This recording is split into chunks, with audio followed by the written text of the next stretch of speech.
चलिए, आज हम लोग क्लास 10th के सबसे इंटरेस्टिंग टॉपिक को पढ़ने जा रहे हैं और वो टॉपिक का नाम है ट्रांसपोर्टेशन इन ह्यूमन बीइंग। याद रखिएगा, ये बहुत ही ज़्यादा चुनिंदा टॉपिक है बिकॉज इसमें हम लोग हार्ट के बारे में बहुत कुछ डिस्कस करेंगे। तो ये transportation in human beings, in human being में ट्रांसपोर्टेशन को समझने से पहले कौन कौन से ऐसे स्ट्रक्चर होते हैं जो मिलकर ह्यूमन ट्रांसपोर्ट सिस्टम को बनाते हैं। इसमें आपका 3 चीज़ें आती है। पहला हो जाता है ब्लड, दूसरा हो जाएगा हार्ट और तीसरा हो जाएगा ब्लड वेसल। सबसे पहले हम लोग ब्लड की बात कर लें तो ब्लड जो बाबू है एक फ्लूइड कनेक्टिव टिश्यू होता है। याद रखिएगा, सबसे इम्पोर्टेंट बात है, ब्लड जो है उसे हम लोग क्या नाम दे सकते हैं सर? इसे कह सकते हैं हम लोग फ्लूइड कनेक्टिव टिश्यू। इसे हम लोग कह सकते हैं ब्लड को fluid connective tissue, fluid connective tissue. ठीक है, ओके। ब्लड को 2 ग्रुप में बांट दिया गया। लेफ्ट साइड में आप लिख दीजिएगा प्लाज्मा। प्लाज्मा जो लिक्विड पार्ट होता है, टोटल ब्लड का ये 55% पार्ट होता है प्लाज्मा, लिक्विड भाग प्लाज्मा। और राइट साइड में कर दीजिएगा सॉलिड पार्ट जिसको हम लोग कॉर्पस्कल्स कहते हैं, कॉर्पस्कल्स। इसको आप कैटेगराइज कर दीजिएगा 3 ग्रुप्स में, जैसा कि आप पहले से भी पढ़े होंगे कभी न कभी। इसमें पहला हम लिख देंगे यहाँ पर आरबीसी, दूसरा हो जाएगा डब्ल्यूबीसी और तीसरा हो जाएगा प्लेटलेट्स। आरबीसी का साइंटिफिक नेम आप बचपन से पढ़ते आ रहे हैं, एरिथ्रोसाइट्स, है ना। याद रखिएगा, आरबीसी का नाम हो जाता है एरिथ्रोसाइट्स, एरिथ्रोसाइट्स। डब्ल्यूबीसी का नाम होता है ल्यूकोसाइट्स, ल्यूकोसाइट्स। और प्लेटलेट का नाम होता है थ्रम्बोसाइट्स, थ्रम्बोसाइट्स। ठीक है, तो प्लेटलेट का नाम होता है थ्रम्बोसाइट्स, डब्ल्यूबीसी का नाम होता है ल्यूकोसाइट्स और आरबीसी का नाम होता है एरिथ्रोसाइट्स। ठीक है, इसी को हम लोग रेड ब्लड सेल्स या रेड ब्लड कॉर्पसल्स नाम देंगे, white blood corpuscles and blood platelets. ठीक है, फिर ये जो डब्ल्यूबीसी है इसके भी कैटेगरीज होते हैं सर।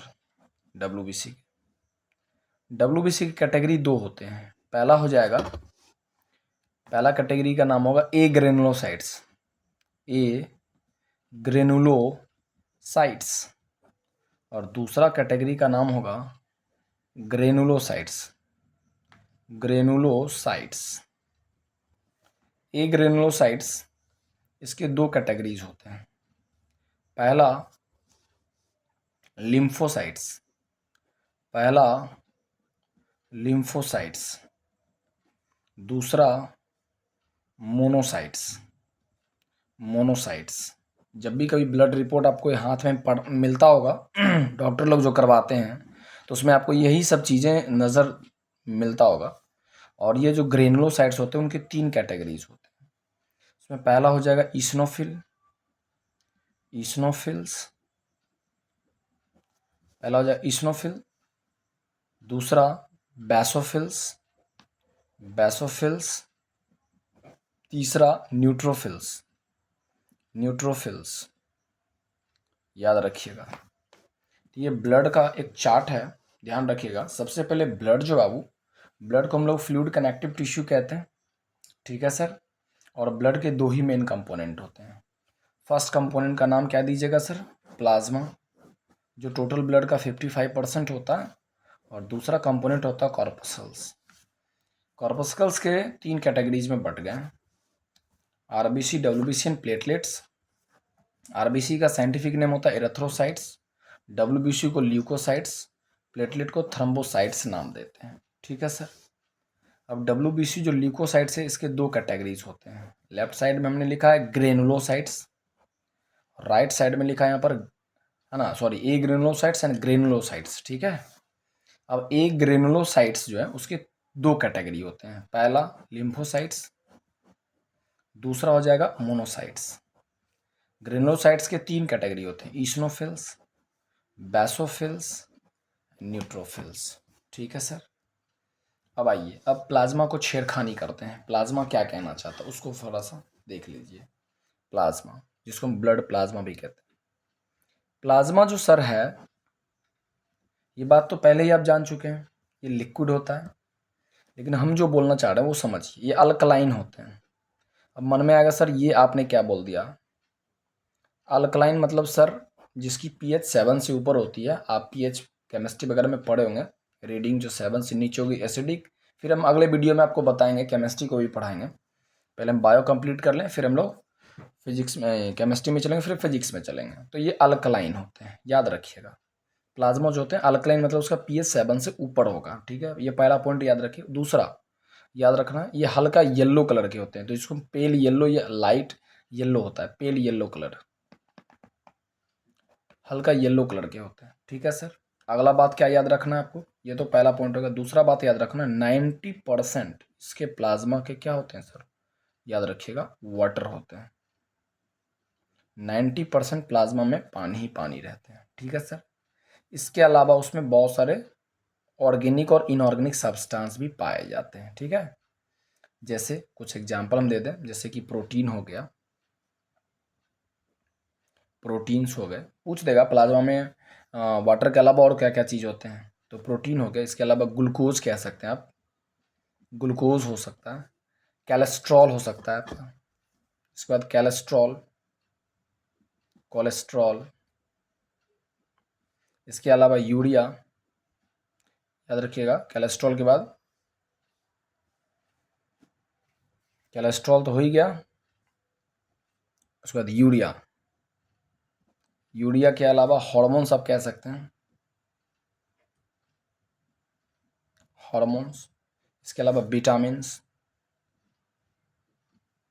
विटामिन्स ये सब। और इसके साथ इनऑर्गेनिक सॉल्ट, इनऑर्गेनिक सॉल्ट, याद रखिएगा।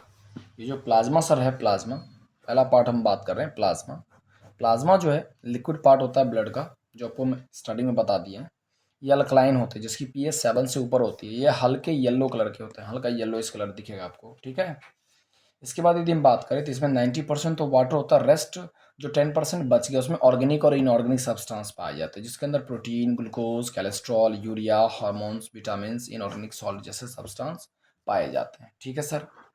चलिए नेक्स्ट यहाँ से आगे समझें। यहाँ के बाद आपको जो इम्पोर्टेंट बातें याद रखना होगा कि प्लाज्मा आखिरकार करता क्या है। What is the importance of plasma in our blood, plasma का क्या रोल है सर। तो प्लाज्मा जो है वो हम लिख रहे हैं, इंपॉर्टेंट पॉइंट है, फंक्शन है। प्लाज्मा ट्रांसपोर्ट करते हैं, तो लिख सकते हैं आप, it transport, it transport food,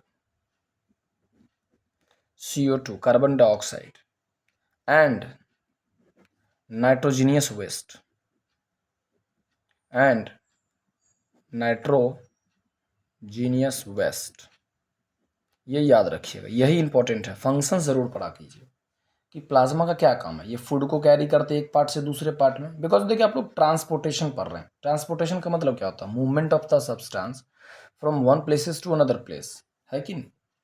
तो फूड हो गया, कार्बन डाइऑक्साइड को पहुंचाने का काम होगा, है कि नहीं। इसके अलावा नाइट्रोजनस वेस्ट हो गए। ठीक है।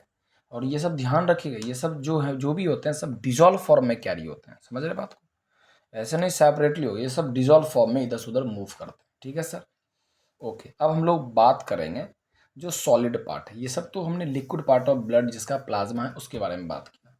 अब सॉलिड पार्ट जो है उसमें सबसे पहला सर क्या आएगा हमारा, सबसे पहला उसमें आता है आरबीसी, जिसको अपने नाम देता है क्या, हम क्या देते हैं, रेड ब्लड सेल्स। ठीक है। चलिए अब हम लोग यहाँ से आरबीसी को समझ लेते हैं। ठीक है सर। ओके, अब देखिए सबसे पहला हमारा सॉलिड पार्ट जो होगा, जिसको हम लोग कॉर्पसल्स नाम देते थे, अभी जस्ट ऊपर बताया आपको।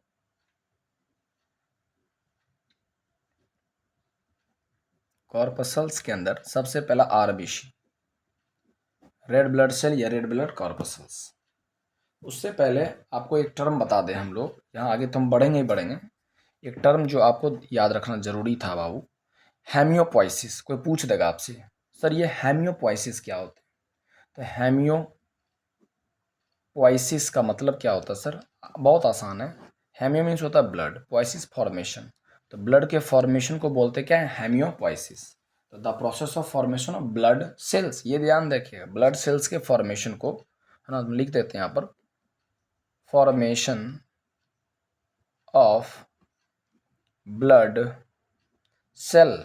ब्लड सेल मतलब समझ रहे हैं, आरबीसी, डब्ल्यूबीसी और प्लेटलेट जो सेल पार्ट्स होते हैं, ठीक है। तो याद रखिए, कोई पूछेगा व्हाट इज हेमियोपोइसिस, तो the process of formation of all the blood cells, चाहे ऐसा नहीं सिर्फ आरबीसी के फॉर्मेशन को कहेंगे, ठीक है, चाहे आरबीसी हो, डब्ल्यूबीसी हो, प्लेटलेट्स हो, इनके फॉर्मेशन को हम हेमियोपोइसिस नाम देते हैं। समझ रहे बात को? कोई पूछेगा आपसे व्हाट इज हेमियोपोइसिस, सीधा बोल देना होगा फॉर्मेशन ऑफ ऑल, हम यहाँ लिख लगा देते हैं, ऑल ब्लड सेल्स, चाहे आरबीसी हो, डब्ल्यूबीसी हो, प्लेटलेट्स हो। तो पहला पॉइंट तो समझ में आ गया होगा हेमियोपोइसिस। ये आपको किसी बुक में जल्दी बहुत कम मिलेगा, नॉलेज पॉइंट ऑफ व्यू से कंपटीशन के लिए। आपको कोई भी कंपटीशन, आप इस नोट्स को पढ़ के बैठ जाइए, गारंटी है बायो का क्वेश्चन यदि छूट जाए आप हमें कमेंट कर दीजिए, पढ़ाना छोड़ दें। चलिए, ये गारंटी है, बिकॉज अपन लोग भी देखो यार कंपटीशन की तैयारी करते हैं, तो इन सब चीज़ों को जो जनरली क्वेश्चंस वगैरह मिलता है ना, कॉम्पिटिटिव क्वेश्चंस जो मिलते हैं, इन्हीं सब से उठ कर आते हैं।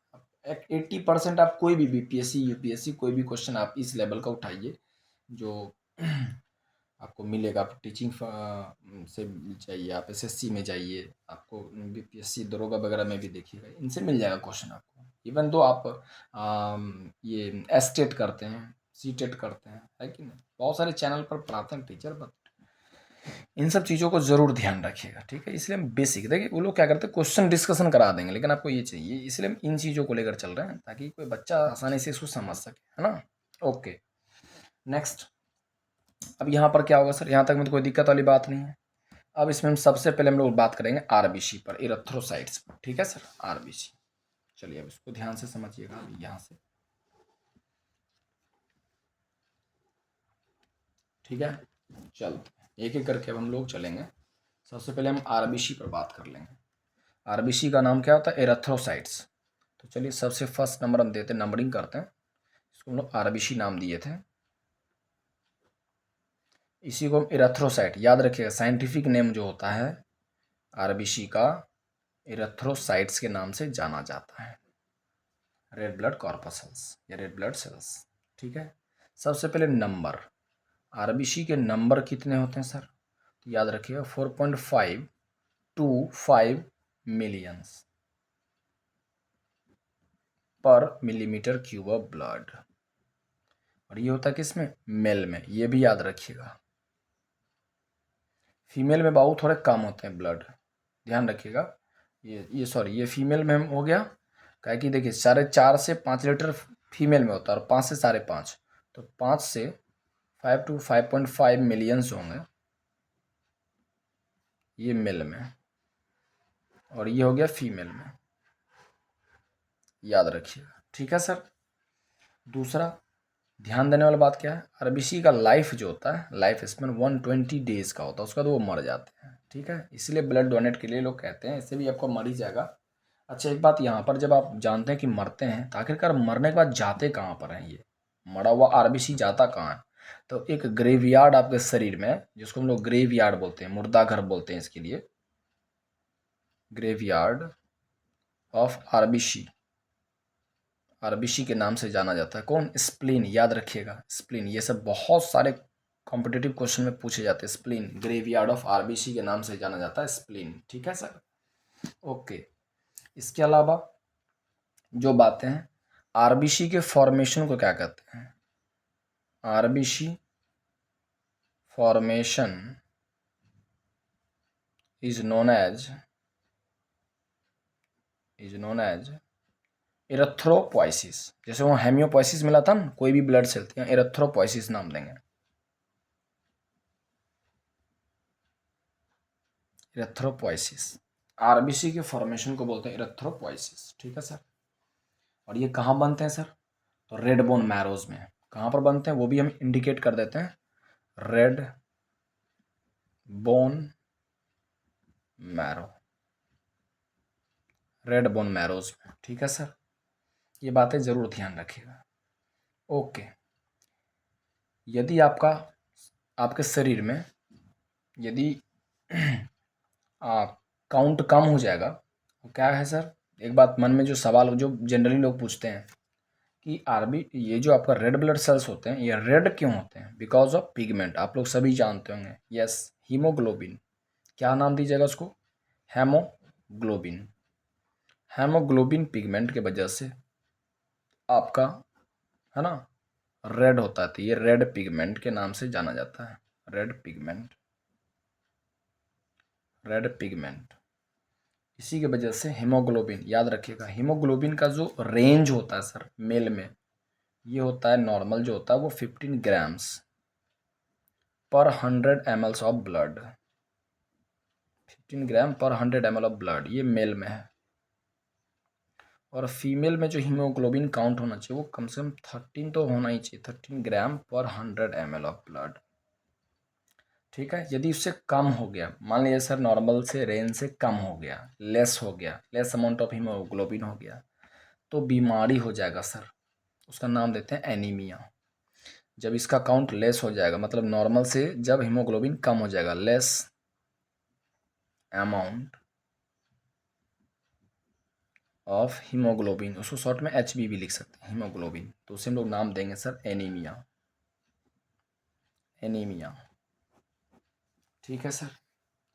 ओके, अब जो चीज़ें जो ध्यान रखिए, जो कंपटीशन में ही पूछ सकते हैं, यदि आरबीसी जो है नॉर्मल काउंट, तो सर हम समझ चुके हैं आरबीसी का नॉर्मल काउंट क्या होना चाहिए, है कि नहीं? आरबीसी का नॉर्मल काउंट तो हम जानते हैं। अब मान लिया जाए नॉर्मल, जैसे कि आपने पढ़ा, फीमेल में 4.5 से 5 मिलियन और मेल में 5 से 5.5 मिलियन। यदि ये मान लिया जाए आरबीसी काउंट जो है एबनॉर्मली बढ़ जाए, बहुत ज़्यादा हो जाए, ठीक है, तो उसे क्या नाम देंगे? यदि इंक्रीज कर जाएगा आरबीसी काउंट, यदि इंक्रीज कर जाए, एबनॉर्मल तरीके से राइज कर जाए, इंक्रीज कर जाए, तो उसे नाम देते हैं, ध्यान दीजिएगा, पॉलीकाइथीमिया। पॉलीकाइथेमिया। और जब आरबीसी डिक्रीज हो जाए, इंक्रीज किया तो पॉलीकाइथेमिया, और घट जाएगा तब क्या होगा सर? डिक्रीज कर जाए नॉर्मल से घट जाए, तो उसे नाम देंगे इरेथ्रोसाइटोपिनिया। यदि नॉर्मल से घट जाए तो उसे क्या, डिक्रीज कर जाए तो उसे बोलेंगे इरेथ्रोसाइटोपिनिया, और बढ़ जाए तो पॉलीकाइथेमिया। ओके, कोई दिक्कत नहीं। चलिए नेक्स्ट आपका आएगा इसके बाद दूसरा, ल्यूकोसाइट्स, जिसको हम लोग बोलते हैं WBC, white blood cells. WBC को, इसी को शॉर्ट में TLC भी आप देखिएगा, जो डॉक्टर लोग जो देते हैं ना पेपर वगैरह ब्लड का रिपोर्ट बनाकर, तो उसमें लिखा रहेगा TLC मतलब टोटल ल्यूकोसाइट काउंट। ठीक है, अब कहिएगा सर काउंटिंग कितना होना चाहिए? तो इसकी काउंटिंग होना चाहिए नॉर्मली 6000 से 8000 होना चाहिए नॉर्मली, किसी किसी बुक में 11000 भी रहेगा, पर क्यूबिक mm ऑफ ब्लड। ठीक है सर, इसके अलावा इसके शेप वगैरह इरेगुलर्स होते हैं। इसका लाइफ तो और भी खतरनाक होता है, मात्र 2 से 3 दिन, 2 to 3 डेज, 2 to 3 डेज इसके लाइफ्स होते हैं। ठीक है सर, यदि यही WBC की यदि बात कर लें, तो इसका काउंट यदि बढ़ते बढ़ते 1 लाख तक चले जाए तो ब्लड कैंसर होता है, जिसको हम बोलते हैं लिकोमिया। ब्लड कैंसर, ब्लड कैंसर कब होगा? जब बढ़ते बढ़ते 1 लाख पर छू जाए, है ना WBC। इसकी लाइफ स्पैन आपने जान लिया, 2 से 3 दिनों का होता है। ठीक है सर, इसके अलावा ये जो है बिल्कुल ध्यान रखिएगा, कलरलेस होते हैं, इसमें हीमोग्लोबिन्स नहीं होते हैं। हीमोग्लोबिन्स आरबीसी में मौजूद था, यहाँ हीमोग्लोबिन्स मौजूद नहीं रहेंगे। ठीक है सर, मेन फंक्शन इसकी क्या होगी सर? ये इम्यूनिटी देते हैं। ये क्या देते हैं सर? इम्यूनिटी, बीमारी से लड़ने की शक्ति देंगे। ये हमारे बॉडी को प्रोटेक्ट करेंगे, इसे हम लोग सोल्जर्स ऑफ बॉडी कहते हैं। सोल्जर्स ऑफ बॉडी के नाम से जाना जाता है कि नहीं? ओके। कोई बाहरी सब्सटेंस बॉडी में इंटर करते हैं सबसे पहले यही फाइट करते हैं, डब्ल्यूबीसी। अच्छा, अब डब्ल्यूबीसी का यदि काउंट ध्यान रखिएगा, डब्ल्यूबीसी का काउंट यदि मान लिया जाए लोअर घट जाए तब क्या होगा, बढ़ जाए, उसे टर्म क्या देंगे, ठीक है? यदि इंक्रीज कर जाए, बढ़ जाए, नॉर्मल से बढ़ जाए तो उसे बोलते हैं ल्यूकोसाइटोसिस, ल्यूकोसाइटोसिस। और डिक्रीज कर जाए, याद रखिएगा, यदि इंक्रीज कर जाए तब क्या नाम देंगे, डिक्रीज। नॉर्मल से घट जाए तब उसे क्या कहा जाएगा, ल्यूकोपीनिया। और जब 1 लाख पहुंच जाता था तो लीकोमिया, ब्लड कैंसर, याद रखिएगा। लास्ट है आज का, फिर अगले वीडियो में आपको हार्ट के बारे में बहुत बताएंगे, वीडियो बहुत लंबा हो जाता है इसलिए। तीसरा है प्लेटलेट्स, ब्लड का कंपोनेंट। इसमें कोई दिक्कत तो नहीं हुआ ना, ध्यान रखिएगा। तीसरा आपका है प्लेटलेट्स, प्लेटलेट्स, इसी को हम लोग थ्रोम्बोसाइट्स भी कहते हैं। प्लेटलेट्स का जो लाइफ स्पैन होता है 8 डेज का होता है, 8 डेज का इसका लाइफ स्पैन होगा प्लेटलेट्स का। इसका जो काउंट होता है वो 1.5 lakh to 3.5 lakh normal range होता है प्लेटलेट काउंट, 1.5 टू 3 लाख, ठीक है? इसमें भी ध्यान रखिएगा कि इसका मेन फंक्शन क्या होगा, जैसे इसका काम था इम्यूनिटी का, इसका मेन फंक्शन जो होगा प्लेटलेट्स का, वो याद रखिएगा। ये हमारे बॉडी में जब भी कट लगता है तो ब्लड को क्लॉट करवाते हैं, मतलब आप समझ लीजिए कि ब्लड को क्लॉटिंग करवाने में मदद करते हैं कौन, आपके प्लेटलेट, जिसको आप थ्रोम्बोसाइट्स कहते हैं, ठीक है सर? थ्रोम्बोसाइट्स का मेन काम क्या होगा, it help in blood clotting, जब भी छोटा मोटा कट लगता है, ठीक ना? ओके। यदि मान लिया जाए प्लेटलेट का जो नॉर्मल काउंट आपने जब भी पढ़ा है कि यहाँ पर नॉर्मल काउंट जो होता है 1.5 लाख से 3.5 लाख होता है, ठीक है? तो यदि उससे कम हो जाए, लो हो जाए तब, तो प्लेटलेट जब काउंट रिड्यूस हो जाए, डिक्रीज कर जाए, इंक्रीज कर जाए, तब क्या देंगे, तो डिक्रीज। डिक्रीज जब हो जाएगा तो उसे नाम दिया जाएगा थ्रम्बो, याद रखिएगा, थ्रम्बो थ्रम्बोसाइटोपीनिया। जब नॉर्मल से घट जाए, डिक्रीज हो जाए, और जब इंक्रीज कर जाएगा, इंक्रीज कर जाए,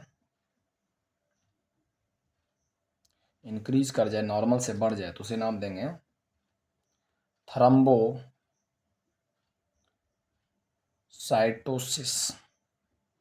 थ्रम्बोसाइटोसिस। Okay, good luck to you all.